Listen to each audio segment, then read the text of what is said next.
ભક્તજનો આપણા સુવર્ણમય જીવન એક સારા પદ ઉપર ચાલવા માટેની શિક્ષાપત્રી સ્વામિનારાયણ ભગવાને દિવ્ય વરદાનના સભા મંડપની અંદર રચી એ મારા ભક્તજનો શિક્ષાપત્રીને આજે 200 વર્ષ પૂર્ણ થતા એ શિક્ષાપત્રી સુવર્ણની શિક્ષાપત્રીના આપણને આ મિસ્ત્રી પરિવાર દર્શન કરાવી રહ્યો છે। એકવાર આ પરિવારને જોરદાર તાળીઓથી વધાવીએ અને આવો દિવ્ય સંકલ્પ અમારા ભક્તજનો કર્યો છે। જો આ મહોત્સવ શિક્ષાપત્રીનો હોય તો આપણું જીવન પણ એવું સુવર્ણમય બને તો આપણે સુવર્ણની શિક્ષાપત્રી બનાવવી જોઈએ। અને આ મિસ્ત્રી પરિવાર એટલે વાલા ભક્તજનો વર્ષોથી વાલા ભક્તો આ સંત હોય છે એવું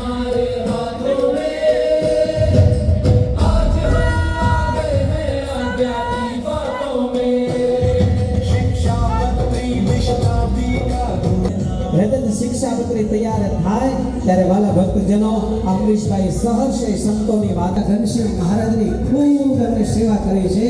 નરનારાયણ દેવના નિષ્ઠાવાન ભલે વડોદરા રહેતા વાલા ભક્તજનો આજે ચાંદીની અંગ્રેજીમાં પત્રિકા તૈયાર કરેલી છે।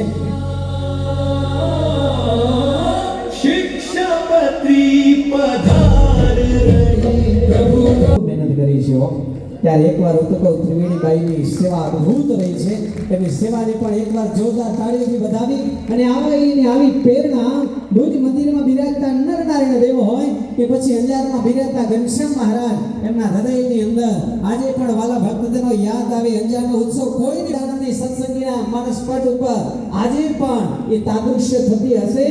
7 દિવસમાં ઉત્સવને 5 દિવસમાં પૂરો થયેલો યાદ છે ને તમને બધાને આ ક્યારેય પણ ભૂલાય નહીં એવો વિદેશોની અંદર જેટલા બધા મંદિરોના પ્રમુખ શ્રીઓ એમની હાજરી છે બધા સ્ટેજ ઉપર જલ્દીથી આવી જાઓ કે પછી યુકે હોય આફ્રિકા હોય ઓસ્ટ્રેલિયા હોય ન્યુઝીલેન્ડ હોય જલ્દીથી બધાએ પ્રમુખ શ્રીઓ આપણા યુકેના કે આફ્રિકાના ઓસ્ટ્રેલિયાના સિસર્સ